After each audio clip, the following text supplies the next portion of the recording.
And welcome into Real Deal Sports Talk with KP. It is May 11th, 2019. It is Mother's Day weekend. It is Game 7 weekend. It's a beautiful weekend.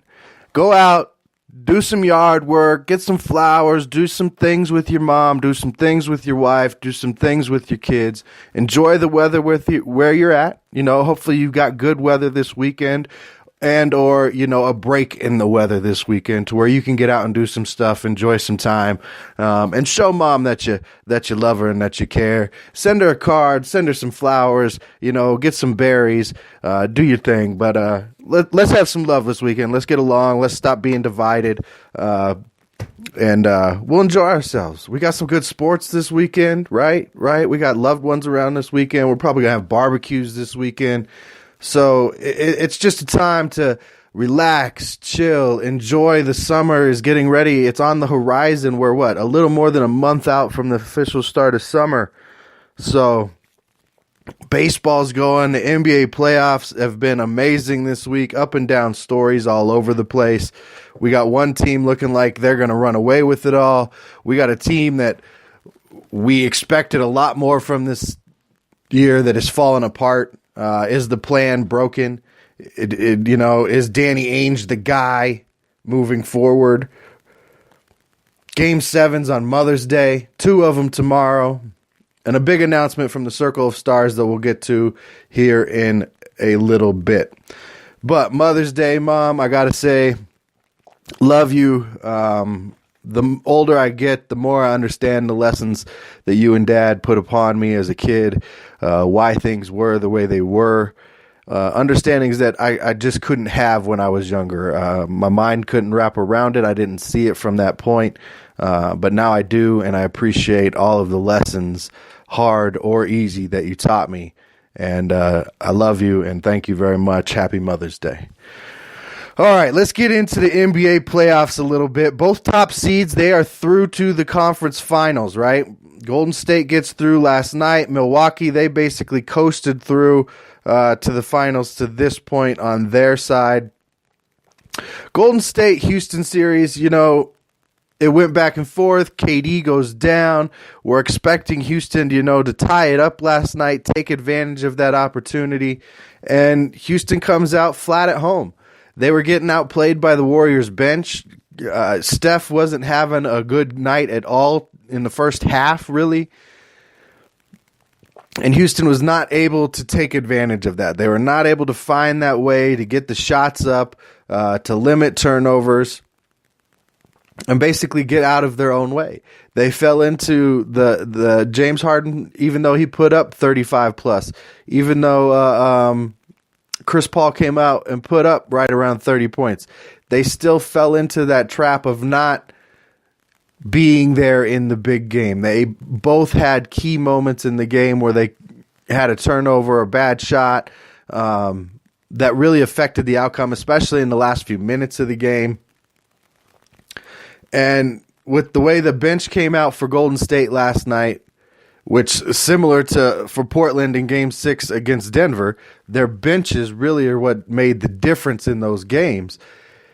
It was clear Golden State wanted to win. They wanted to prove they could do it without KD. They wanted to prove they were still a great team. Houston wanted to win the game, but it didn't feel like they were playing with anything to prove. It felt like they were playing thinking that they were going to win, thinking they were going to get it because, KD's not there now. We almost had him last year. We're all healthy this year. Well, that didn't come to pass for them in any way, shape, or form. It actually ended up, in my opinion, hurting them being all healthy because they weren't playing with that killer instinct. They had a much better game as a team, I have to say, by the end of the fourth quarter, stats-wise, not outcome-wise, than they had in previous games. But Harden, with those 2 late turnovers, with about 2:30 or less in the game, he had 2 turnovers right there as the game was going back and forth at the end. Those were key moments. There were some bad calls. There's always bad calls. We harp on the bad calls now. It's every game. The flopping is unbelievable. It's as bad now as soccer has been. And we used to make fun of soccer for all the way that they flopped, the way it looked like they were exaggerating contact. Well, now we get that so much in the NBA, it's being called. It's ridiculous. I can't stand it. It's disrespectful, in my opinion, for these guys to go out there on the top level of this competition in the sport they chose to play, in the sport they are privileged enough to play at that level for that money, for that lifestyle, and go out there, take a little bit of contact and make it look like you just got bum rushed by an entire offensive line. Flopping around trying to drag a call. That's not sportsmanship. Respect your craft. Respect your game. Respect the guys that you're out there competing against. Give them your best, not some acting job. I'm sick of this stuff in the NBA. I'm sick of the ticky-tack fouls. I'm sick of refs calling what they think is going to happen instead of seeing it first. Blow a late whistle as opposed to an early whistle. Conference if you're not sure what you saw. But in all sports, you are not part of the game. You are there to officiate the game and call out when something happened that wasn't supposed to, and or correct it. That's my rant about the refereeing. I will leave that alone at this point. Now, who's the better matchup for Golden State moving forward? Well, we'll talk about that after we talk about Game 7. But we do know that right now, it's being reported DeMarcus Cousins and KD should be back for the conference finals, or are on track to be back for the conference finals. So that will be, you can't add talent to a team and get worse. So you have Golden State. They're through. They're going to get some rest. They're going to have, a couple days ahead of these other teams that are playing on Mother's Day tomorrow, May 12th. So Portland and Denver, they're playing in a Game 7. Philly and Toronto are playing in a Game 7. And the Bucks right now, they're a machine. They are a ridiculous machine at this point. And, a lot of people, because it's Milwaukee, because they don't get the national press, might not know this team. They might only know Giannis, which is fine. Giannis is a stud. He is a young stud. He is well on his way to being the best player in the NBA. And if he ever develops a consistent jump shot of any kind, like everybody continues to say, this man will be the best basketball player there is. His defense is right there with the best. His offense, his ability to drive to the holes right there with the best. He's learning better passing. He's getting those numbers up. He can rebound with anybody. He can dunk on anybody. He can jump with anybody. He's propelling this team through, and this is a solid team. Similar to the way the Nuggets are built, they're a team. Giannis is becoming a superstar. Jokic is becoming a star, but they have a complete team. This team, Eric Bledsoe, he's having his best season. Malcolm Brogdon is coming back to this team. Sterling Brown's having a good season. Pau Gasol, he's out now, didn't really contribute too much. George Hill's played better for Milwaukee than he played in Cleveland. Brook Lopez, 7-footer who's hitting threes at a high clip, could take you inside, outside, has a post game. I mean, come on, they're giving you so many looks. They can affect you in so many ways. It is hard to play this team. That's why they got the best record in the regular season. That's why they swept the first round. That's why they took the second round in 5 games. Chris Middleton, how do you say his name? Nikola Mirotic. I can't pronounce some of these names. I apologize. But this is a solid team. On the bench, they're starters, solid players, with a budding superstar that's getting it done. They're getting minutes. They're getting. They're one of the best defensive teams in the league right now. In fact, I think they're the best defensive team in the league right now.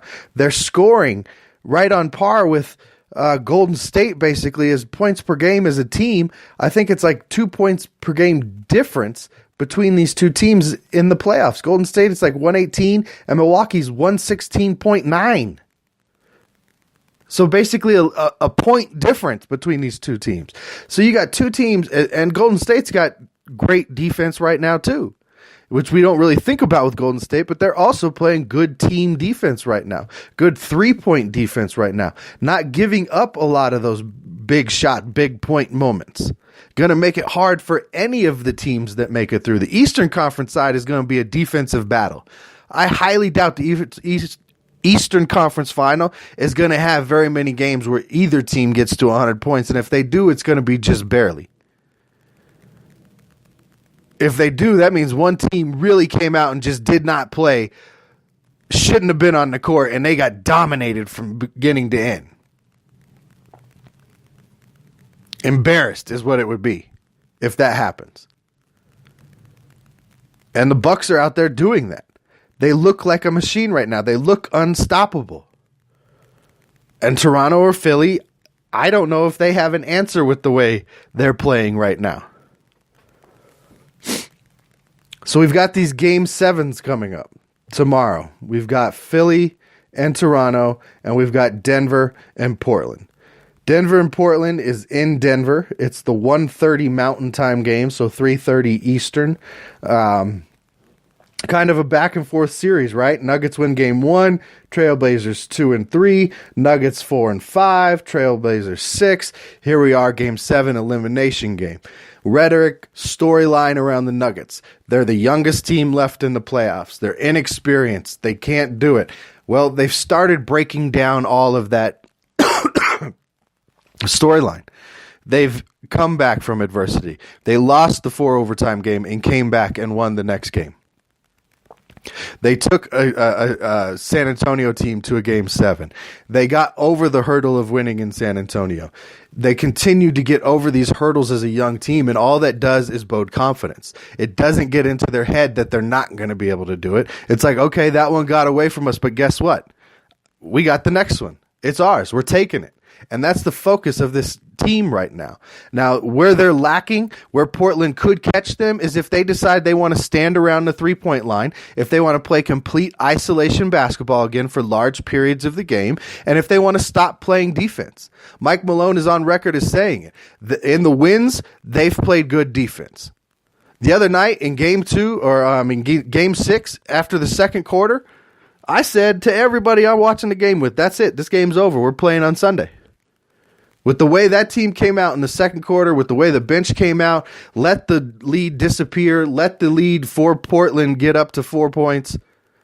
When you had them down by 10 at one point right in the beginning of the second quarter, you can't hit any shots. You're letting them shoot 70% from the field in the quarter. They didn't have it. They didn't come out with the killer instinct. The first quarter, it looked like they were going to put it on them. Had they been able to continue that through halfway through the second quarter into halftime, that would have shut Portland down. It would have gotten into their heads. But they've got C.J. McCollum. They've got Dame Lillard. That's not a give-up team. Collins is not a give-up guy.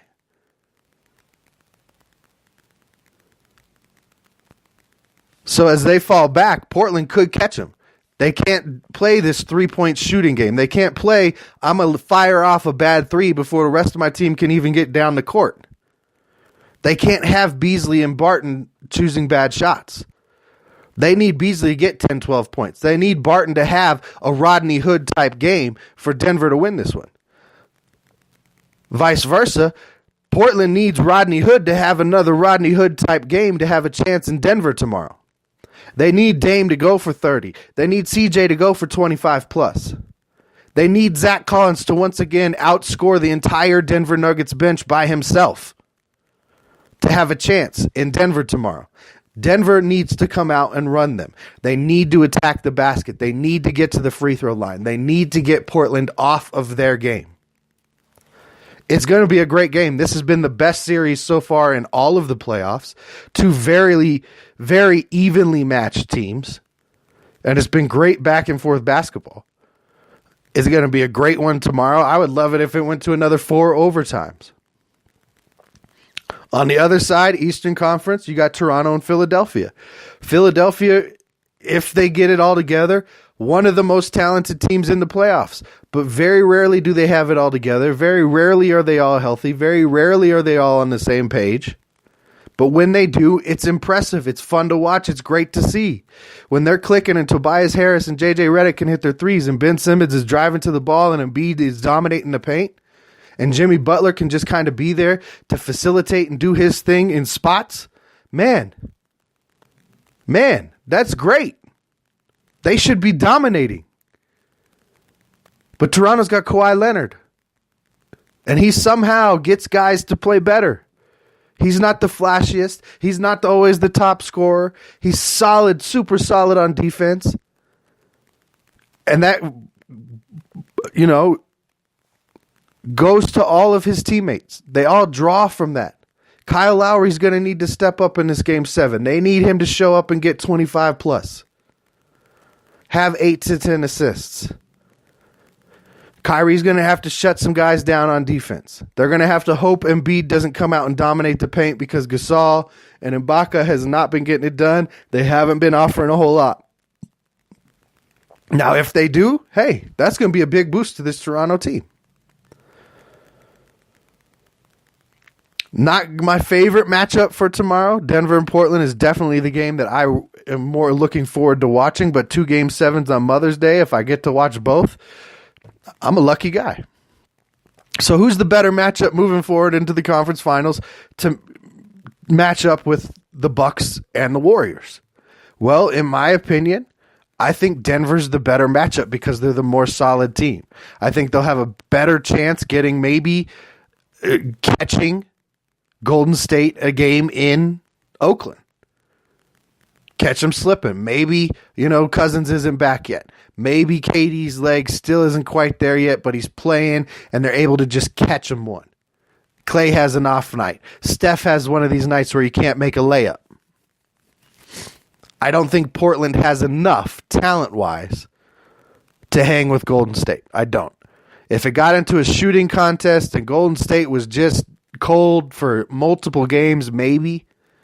But I think Denver, with their bench, when they're playing like they did for most of the season until about the last month and a half, if they are playing like that and they're playing fast and they're playing free and those three-pointers are coming natural and not forced, they have shown they can beat the Warriors. They have shown they can play with the Warriors. They've also shown they can get blown out of the water by the Warriors.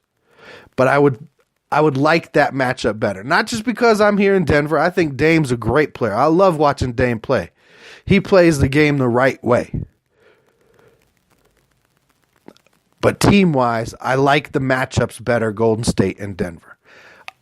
I think it will be extremely hard for either team, Portland or Denver, to beat a Golden State. If either one of them get past it, they've had some stuff break their way. They got lucky a little bit. They played their top level the entire time, and it probably has to go 7 games for either one of them to win the series. More than likely. I can't see a scenario where Denver or Portland beats Golden State in less than 7. And that means they're stealing at least Game 7 in Golden State. So that is insurmountable. And it's just as insurmountable on the other side with the Bucks. I think Toronto probably has the best chance because they're more consistent in their play this season than Philadelphia has been. But if Philadelphia is on, again, with Tobias Harris, with J.J. Redick, with Jimmy Butler, with Joel Embiid, with Ben Simmons, they can give the Bucks a definite run. No doubt about it. If they come out, their mindset's right, they're focused on playing basketball, that team can give the Bucks a run for their money. But again, that's so inconsistent with this club. That's why I think Toronto's the better matchup. I think they'll give them a better game. I think they'll give them a more consistent fight. I think Toronto can push them to 6 games. I think Philadelphia, if they're not on, they're lucky if they get it to 5 against this Bucks team right now. So I'll take Toronto and Denver to move out of the Game 7s into the conference finals to face Golden State and Milwaukee for the right to go to the NBA Finals. That's what I'm saying. That's my prediction for Mother's Day. Let's keep it happy. Don't at me. All right. I saw this story today, actually. Ball is Life floated the idea. Are the Rockets the new Jazz, right? You've got Chris Paul and James Harden. You had Karl Malone, John Stockton. You had these good teams, very competitive teams that just weren't getting it done. Now, to me, instantly, I say, no. They're not the same. Not the same at all. The Jazz were in the finals. The Jazz made it out of the West. They weren't competing to get to the Western Conference Finals each year they got knocked out. Now, do they have the same foe? Sure. The Rockets can't get past Golden State. The Jazz couldn't get past the Bulls. So, yes, they each have the same foe. They each have two of these top flight players, assist guy, scorers, and they couldn't get it done. Run through everybody else. This one foe couldn't get it done against them. So I see the comparisons. I understand where the idea is coming from.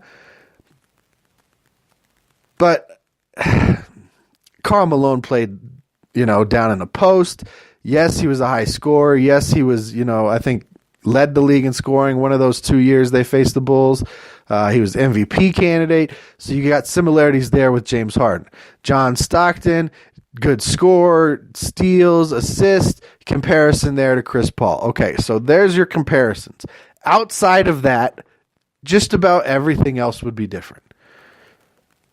Like the quality of the team, the style of basketball, the points that were being put up, the defense that was being played, the rest of the bench and the players that were on the team, the coaching styles. So it's just different. It's just different. I can't say that they're the new Jazz or the next Jazz. I do know that they're going to have to make some changes to that team next year because clearly the way it's set up, and we talked about this earlier in the season, that James Harden dominated offensive scheme will win you games, but it's not going to win you championships, and that's where it came down to by the end of this season. They didn't have that secondary scorer. Chris Paul did come up big last night with the points that he put up, but it was too little too late. They didn't have a developed team offensive game where if James Harden has an off night, he doesn't have to go for 35 every night. There wasn't that consistent second, third guy. You come up against Golden State, KD, Steph, Clay. If DeMarcus was out there, he's scoring. Draymond could easily go for 20 any night. He's going to get you about 10, 10, and 10 every night. So they're going to have to get somebody else with James Harden, with Chris Paul, depending on how many more seasons he has, to get them through their hump for sure. Because that style is not going to win them championships. It's going to be great for James Harden. He's going to put up huge numbers. Similar to Westbrook, he puts up huge numbers. It's great for Westbrook, the way the team plays and the way the offense is run, because it allows him to put up those numbers. But it doesn't and it won't win you championships. These teams are what's left. Denver has played team ball all year. Portland has played for their team all year. The Warriors have a complete team.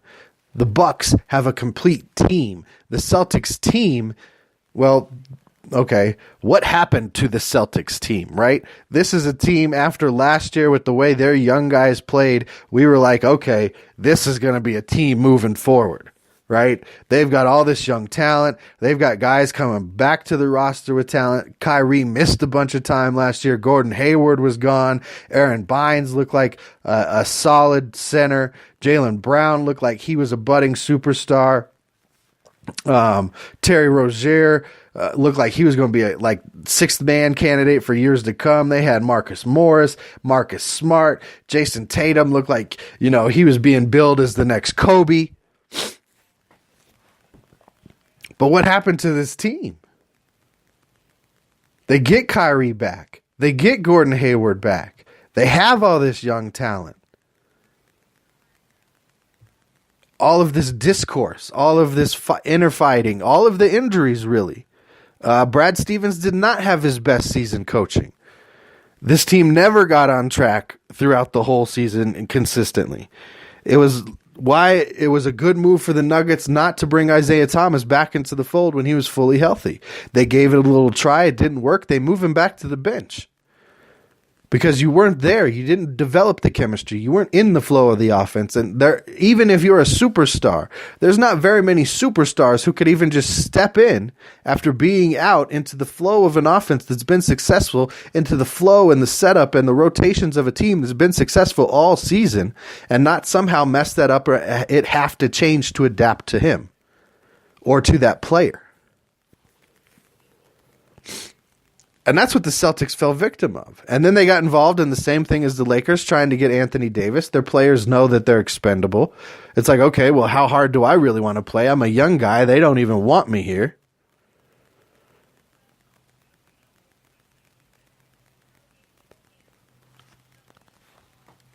So is Danny Ainge, is his plan a disaster? Did it fall apart? Are they going back into a new rebuild? Are they really going to try and take some of these young pieces in the offseason and send them away for an Anthony Davis? Will that trade go through? Will they try and break it up some other way and try and target some other players? And remember, Danny Ainge just had the heart attack. So is he, fully committed? Is he going to be able to put in the hours that he putting it in as we were watching him collect the picks and the players, and we were all in awe of how well he was doing as a GM, building the Celtics back with all of this young talent and where they were going to be and the championships that were going to come. But now it sounds like, okay, maybe with the health issues, maybe with the players, there's going to be a new plan moving forward. Or is it still in motion and he's still just collecting pieces and finding the right mix of ingredients, and Anthony Davis will be brought in and Terry Rozier all of a sudden gets more playing time because he's not part of the package? And then is Kyrie going to be there? Will he be in New York? Will he be in LA? Will he go somewhere else? Does he stay in Boston? Has all of this talk just been a bunch of nonsense? And they're just trying to get the right mixture. I can say it's not surprise that the Celtics didn't meet the standards we all thought, but I don't know. I guess it is surprise. I can't think of a better way to say it right now. I'm surprised. I thought Jaylen Brown would have a better season than he had. I thought Jason Tatum would have a better season than he had. They were still the 4th seed, but I expected, you mix in Gordon Hayward, who went for 3 points or something in the elimination game. Kyrie had a bad playoff. Was it in his head? What was going on there? This was not a professionally run team this season. This was not a well-coached team this season. This was a team with a lot of talent that underperformed from the top down. From the top down. Health issues, injury issues, leadership issues, top down. So we'll see what the Celtics do moving forward. They have a lot of pieces. They could make some big changes. They could change the scope of the offseason. We'll just have to see how that goes. But the NBA playoffs, they're dominating right now. The NHL playoffs are out there. Didn't really have time to get to them this week on this show. We'll catch in with the NHL playoffs next week for sure, see where they're at.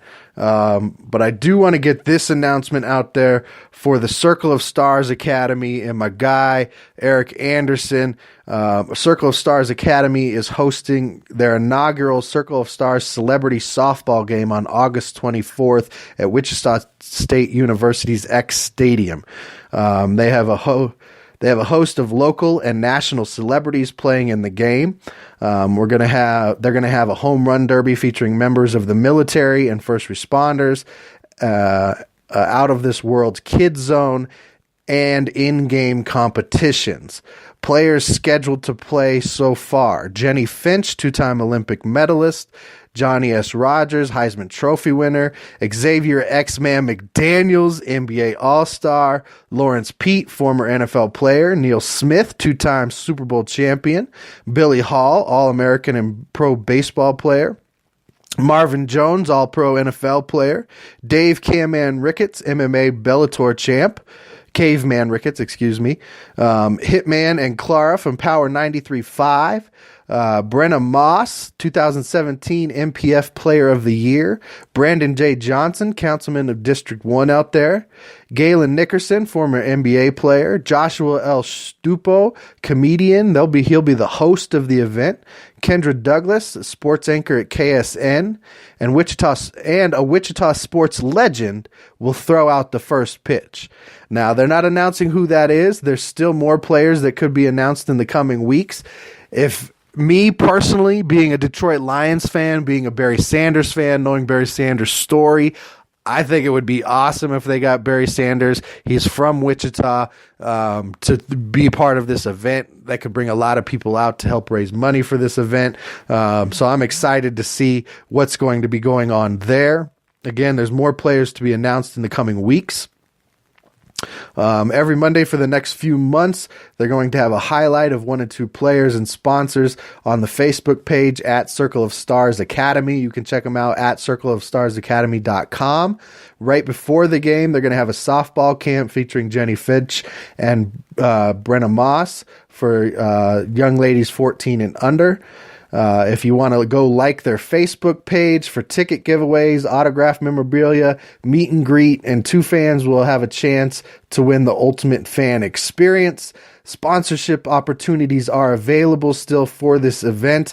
Proceeds from the event go towards the Circle of Stars Academy initiatives with USD 259s, Books Over Balls program, Wichita's Littlest Heroes, and Team of Hard Knocks Wrestling Club.